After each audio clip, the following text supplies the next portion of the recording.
fome aí, galera. Vão neles amanhã? Espero que sim. Deus vai abençoar. Já tá abençoando, tá mais do que abençoado. É isso, Lloyd, é isso. E aí, família? Coração, tá bem? Tá tranquilo? O Tiagão hoje, daqui a pouquinho, tô indo ali no mercado ou no depósito e olha, desce suco amarelo. Já vou começar no nosso pré-jogo e já te faço o convite pra gente mandar uma corrente positiva lá para o Nilton Santos. Tô nervoso, família. É mesmo, Tiagão? É. Isso, sentei aqui agora pra gravar esse vídeo, fazer essa resenha. Tá subindo aqui um nervosismo que eu não tô entendendo, mas tô esperançoso, muito também pelos atletas que estão chegando. Nutella, não, já comentei aqui com vocês que eu não acho o Nuno Cristiano Ronaldo, o Garré, o Messi, eu não conheço o Lloyd, mas é pelo simples motivo do Vasco, nesse momento, ter opções de velocidade na frente. Coisa que não aconteceu, por exemplo, no primeiro jogo que o Vasco perdeu por 2-0 para eles. Então, olha, desce gelo, família vascaína, eu não sei, né, se o Lloyd vai começar, o Nuno, eu acho o Garré muito difícil, porque ele não joga desde dezembro do ano passado, mas o Nuno e o Lloyd, né, estavam em atividade aí nos seus clubes. Então vamos ver o que o Carille pretende aí para essa partida, para essa decisão. E tem aquele ponto também que eu acho muito importante, que é tudo que os jogadores ouviram durante a semana. E não foi pouca coisa.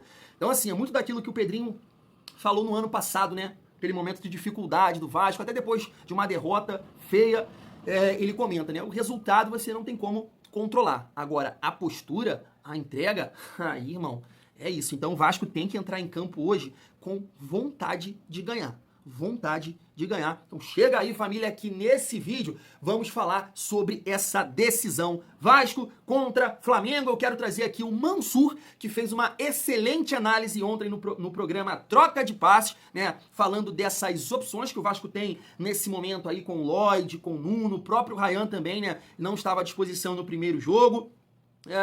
E quero trazer aqui também o Pascoal, porque os jogadores mal chegaram, quero dizer, os reforços, Nuno, Garré, Lloyd, e já tem provocação.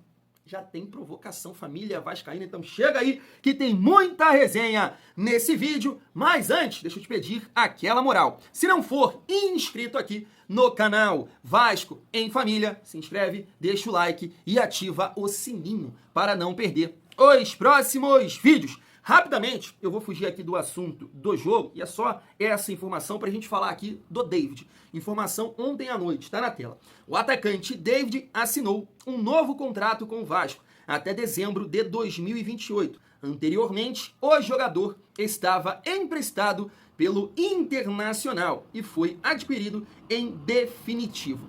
Tá aí, família vascaína. Assim, a galera que me acompanha aqui há mais tempo sabe o que eu penso do David, né? Acho que foi um absurdo toda essa negociação. Mas, de fato, foi um jogador que contribuiu no ano passado, foi importante e quando teve a lesão fez muita falta. Porque, claro, é muito daquilo que a gente comentava no ano passado, né? Machucou o Adson, machucou o David e o Vasco não conseguiu repor, né? E aí apostou em Jean Davi, Emerson Rodrigues, então o David fez muita falta. Só que, família, por mais que eu comento isso aqui e muita gente me critica, eu acho o David limitadíssimo. Poxa, Thiagão, mas contribuiu. Então, o Vasco deveria dar mais uma oportunidade para ele, sequência e ficar esse ano. Cara, eu até concordo. Eu não sei lá o tempo de contrato do David no Internacional. Mas o David, por tudo que ele vem fazendo na sua carreira, era um jogador para acontecer o seguinte: empréstimo, né? Jogou bem, contribuiu, segura, espera lá terminar o contrato com o Internacional, que dificilmente outro clube da Série A ia apostar assim no David ou comprar o David. E depois, irmão, final de contrato, fica no Vasco, encosta no Vasco. E aí fica. Agora, você pagar um valor desse que eu acho absurdo que o Vasco pagou no David. Essa é a minha visão, tá? Posso estar sendo chato, posso estar sendo insuportável, mas acho que até o Vasco, que de fato contribuiu, mas também assim, não contribuiu para elevar o nível do Vasco, tá? É dentro das opções que a gente tinha no ano passado, né? Por exemplo, eu torço muito para que o David, quando voltar, reserva, né? Nesse sentido aí, Lloyd, Nuno, Garré vão estar entregando. Reserva. Esse é o papo. Então deveria chegar no Vasco, cara, final de contrato, e aí, sei lá, assinar um pré-contrato com o Vasco. Agora o Vasco pagando pelo David. Absurdo. E aí aquele papo que eu falo da gestão da 777, dos erros que acabam atrapalhando a atual gestão. O Vasco contratou o David, eu entendo, no ano passado, para ser um reserva, porque as metas, né, absurdas.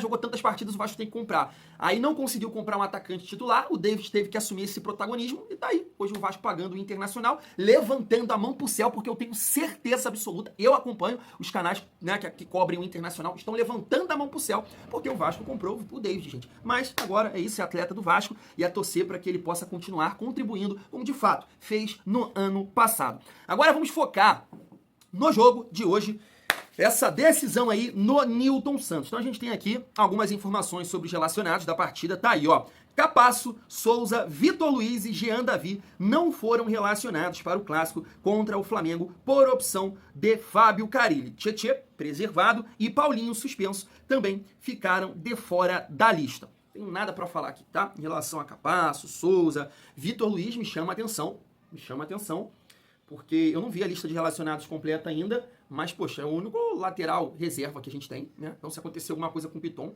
não entendi aqui o Vitor Luiz e o Jean Davi, eu concordo plenamente. Mas tá aqui, né, a galera do BTB Esportes destacou que Nuno, Garré e Lloyd estão relacionados para essa partida. E aí, família, antes da gente debater aqui a provável escalação do Vasco, a provável escalação do Flamengo, eu quero trazer esse corte do Mansur, analisando essas possibilidades, né, que o Vasco tem para essa partida. Logo depois vai vir o Pascoal, dando aquela catucada, aquela famosa provocação com o resultado de hoje, com a partida de hoje, com os jogadores que estão chegando aí nesse momento. E aí a gente vai resenhar sobre tudo isso. Se liga só. O que o Vasco tem de melhor para esse momento, Mansur? Claro que os reforços ainda, né, vão se encaixar, Garré, o Moreira, né, o Nuno Moreira, agora o Lloyd, enfim, vão aparecendo e o Carille vai ganhar mais gente, pelo menos para a parte ofensiva do campo. O Nuno Moreira com a característica mais de armação, né, não é exatamente essa flecha. Isso. O Lloyd Augusto talvez seja o jogador com mais essa característica. A ver se o Carille vai querer ter esses dois, né,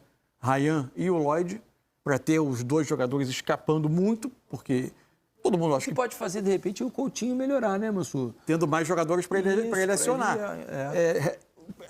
Todo mundo, eu acho, imagina um jogo, naturalmente, de um Flamengo com um pouco mais de posse, de presença ofensiva, e o Vasco tentando as estocadas.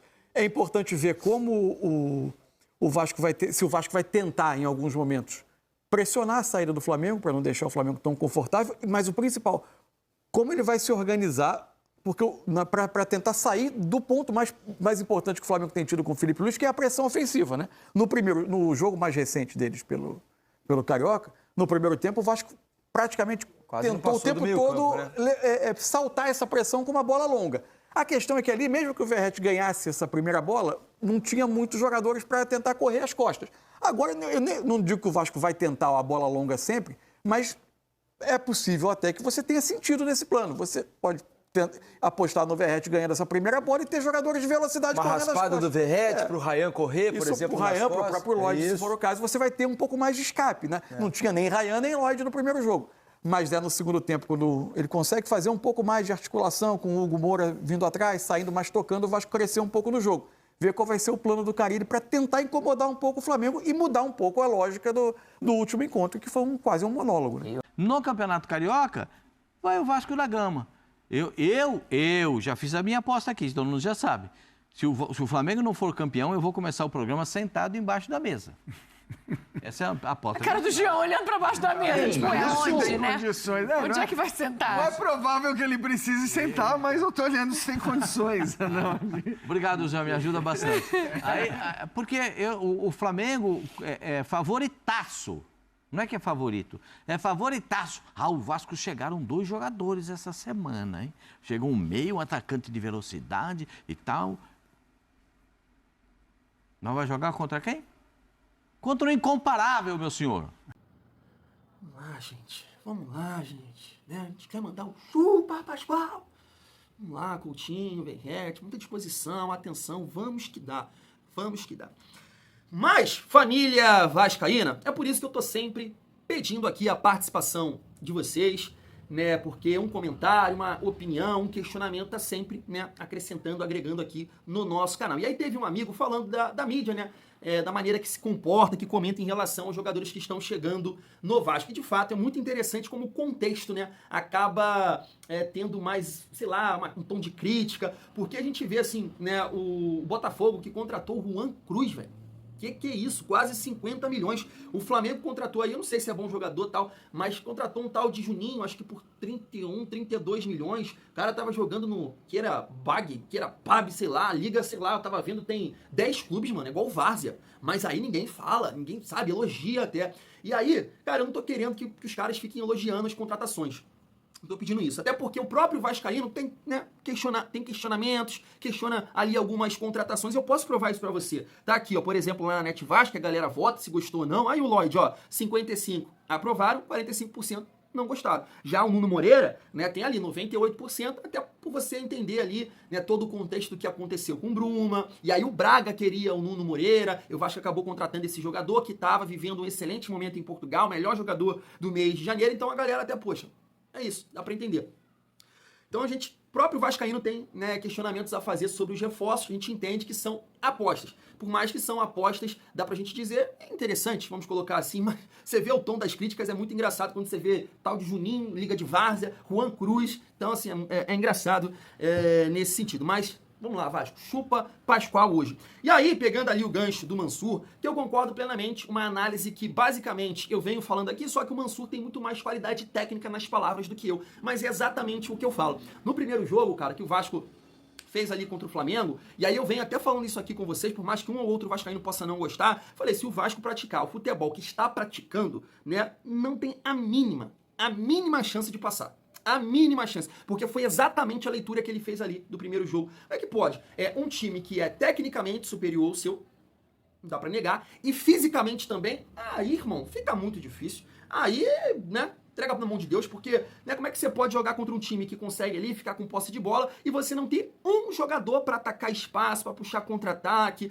Irmão, fica completamente impossível. É aquilo que eu falo com vocês aqui o tempo todo, né? Você vai na Inglaterra, um time inferior tecnicamente, quando pega um time superior, fechadinho, contra-ataque. Na Itália, fechadinho, contra-ataque. Tem jogadores de velocidade aqui. Espanha, mesma coisa. O Vasco pratica um futebol que ninguém pratica no mundo. Então, hoje, por mais que é aquilo que eu pontuei, 2 treinos apenas pro Garré e pro Nuno, 1 apenas pro Lloyd, mas o Vasco hoje tem essas possibilidades. E aí a gente fica com uma certa esperança para a partida de hoje. Eu não acho que é isso, pelo entrosamento, pela questão física, só, né, trabalhar um pouco aí com o grupo, mas eu não sei se hoje, dependendo da maneira que esses caras se comportarem dentro de campo, quero dizer os reforços, né, o Felipe Luiz vai pressionar o tempo inteiro, sem pensar lá atrás, porque agora vai ter um jogador para ganhar em velocidade, do Léo Ortiz ou do Léo Pereira, atacar os laterais, por exemplo, quem deve jogar hoje improvisado na lateral esquerda é o Varela, então você pode ter essa possibilidade de atacar ali, porque eu acho que não marca tão bem assim no primeiro jogo. Não tinha essa possibilidade. Hoje tem. E é por isso que eu tô com essa esperança aí de ter um bom resultado hoje, família vascaína. E aí, comentando aqui com vocês, o provável time do Flamengo primeiro, tá aí, ó. Rossi, Wesley, Léo Pereira e Léo Ortiz e Varela. Pulgar, De La Cruz, ou Everton Araújo, né, jogador da base aí. Arrascaeta ou Luiz Araújo, Gerson, Plata e Bruno Henrique, né? É interessante a gente pontuar aqui como é que fica esse quarteto aqui na frente se o Arrascaeta não jogar, né? Eu entendo que aí o Gerson vai fazer o meio armador, e aí Luiz Araújo, Plata e Bruno Henrique. Eu acho que é assim, ou é o Plata que faz o meio? Acho que não, né? Até vi alguém comentando isso, que o Plata às vezes joga ali pelo centro do campo, eu acho que não, quem vai jogar ali é o Gerson. E aí, família, é aquilo, muita atenção, muita disposição aqui nesse setor. O Flamengo tem jogadores de velocidade na frente. Eu até entendo que a zaga do Vasco, ela tem uma boa condição física. Agora, não pode dar espaço. E aí, né, os jogadores de meio campo, o ataque também tem que ajudar. Porque se você, né, dá espaço para a defesa começar a construção e achar os espaços para depois correr atrás, é difícil. Então o time tem que estar bem compacto, bem ajustado, porque eu até acho o João Vitor com velocidade, o Lucas Freitas também não é mole, o PH aguenta, né? O que corre menos ali da nossa linha de 4 é o Piton. Então, assim, se a gente conectar bem, ser um time compacto, irmão, a gente consegue, né, dificultar ali pro Flamengo. Eu falo dificultar porque é um time bem treinado hoje e que tem muito recurso, né, família vascaína. Mas o Carille, né, por onde passou aí, por exemplo, no Santos, né, conseguiu isso no ano passado, com orçamento ali de Série B, conseguiu chegar na decisão do Paulista. Então, é organizar atrás para que a gente possa, né, realmente surpreender lá na frente. Aí o provável Vasco tá na tela para vocês. Léo Jardim, PH, João Vitor e Lucas Freitas, Piton fechando a linha de 4, Hugo Moura, Jair, e aí tem a possibilidade aqui do Cocão, né, o GE colocou o Titi, mas o Titi tá fora dessa partida, Coutinho, Zucarello, o GE tá pontuando aqui, Lloyd, Ryan e Verrete, né, a gente trouxe aqui uma informação no dia de ontem do Lucas Pedrosa, dizendo que o Nuno também, né, foi testado no time titular e também era uma possibilidade, que eu acredito até mais, tá? Eu acredito até mais que ele vai começar jogando, porque, como eu disse, a última partida dele foi no dia 15, né, de fevereiro. E o Lloyd teve essa questão aí, né, de estar uma semana sem trabalhar. A gente trouxe aqui uma entrevista dele com um personal, né, brasileiro, falando que ele tá, sim, apto a jogar, mas ele acredita que o Lloyd tem condições de jogar em alto nível de 30 a 45 minutos, se eu não tiver enganado. Então, eu não sei se o Lloyd vai começar essa partida. Mas é isso, eu torço para que isso aconteça, que o Vasco possa começar ou com o Nuno ou com o Lloyd, para você ter esses jogadores. E aí, a minha outra dúvida que fica aqui é no setor de meio campo, porque eu acredito que se ele optar pelo Jair, uma atitude, uma tomada de decisão do Carille de coragem, na minha modesta opinião, porque o Jair tem muito mais recurso com a bola do que sem a bola, então o Vasco pode ter uma dificuldade nesse sentido, então não sei se ele vai optar pelo Jair ou pelo Cocão. Conhecendo o Carille, eu acho que ele vai escolher o Matheus Carvalho para o time ficar com mais pegada ali no setor de meio campo e no comando de ataque. Se ele vai sacar o Caian ou o Zuccarello para colocar o Lloyd e o Nuno. Os dois eu não acredito que vão começar a partida. E o Garré, eu já falei aqui pela questão, muito tempo sem jogar, dezembro do ano passado, a última partida. Então, Thiagão, família vascaína, vocês sacariam o Lloyd, o Zuccarello ou o Ryan? E eu fico muito na dúvida, cara, porque eu não gosto do Ryan aberto pela ponta. Não achei que ele foi, né, bem assim contra o Botafogo. Fez uma jogada, né, de ponta ali, que ele dá o tapa na frente do Cuiabano, que também tem muita força física, mas ele conseguiu arrastar ali. Aí chegou no fundo e fez a jogada. Mas eu não lembro de outra. Porque eu acho que o Ryan, cara, fica difícil ali pra ele. Né, pra ter... Ele não... Sabe, ele não tem essa qualidade pra jogar ali, pra encarar uma marcação. Eu acho que é um cara pra ter espaço. E aí, né, mais próximo da área, quero dizer, então não gosto muito do Ryan ali aberto pelo lado. Então, de repente, eu ficaria com o Zuccarello, que também não tá jogando aquela bola, porque tá improvisado, mas eu acho ele mais leve, né? Ele é mais leve, mas de repente também o Carille escolhe o Ryan naquela ideia, por exemplo, do David, né? Porque o David é um ponta que sustenta, que prende a bola, que segura, que faz a parede, e aí ele pode pensar, né, isso pro Vasco hoje com o Ryan. E aí tem um jogador mais leve, que seria o Nuno, ou o Lloyd pelo lado esquerdo, né? A família vascaína. Mas é isso, né? Espero que o Carille possa ter aproveitado aí a semana, trabalhar desse time, passar confiança, porque é muito necessário o Vasco entrar com aquela vontade de ganhar, sem medo de jogar, pra gente ter um bom resultado e aí definir no Maracanã. Mas me conta aí, família vascaína, o que você pensa, provável escalação, como é que você entraria em campo hoje, se você fosse Fábio Carille, e mais tarde vem com a gente aí, né, no nosso pré-jogo. Fui, junto. Bom ser Vasco.